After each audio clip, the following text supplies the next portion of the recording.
Metro school students making major leaps forward with the TCAP test scores, with gains in almost every single subject from 3rd to 12th grade, and this is district-wide. The question is, could this be a case of 1 step forward and 2 steps back? Well, the start of the school year is just a week away, and the split between state and federal standards is again making headlines. Fox 17's Alvarez shows us how it could affect your children.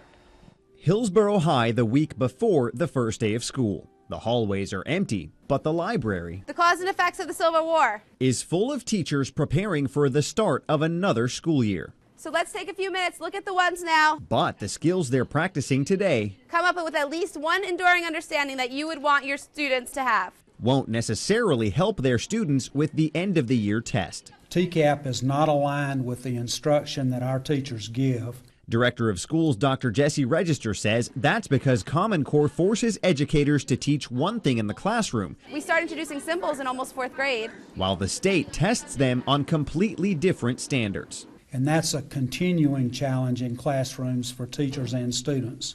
Now, in that same press conference, Dr. Register explained how despite this split in standards, last year, high school students made gains in 4 of 6 subjects. And in 3rd to 8th grade, where students learn Common Core at an earlier age, scores went up in every subject. Common Core is the right place to be. But many families disagree, and the backlash against Common Core has been long and loud across the state. That's why Register says he'd like to see Metro schools lead the way in bridging the gap.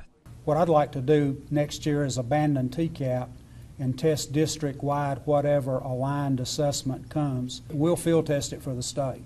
In the meantime, Register says educators continue to teach apples. We talked about drivers ed in terms of transfer, while the state tests oranges. Eric Alvarez, Fox 17 News. Metro schools start next Wednesday, and Dr. Register says school-by-school TCAP scores should be available to the public in 3 weeks.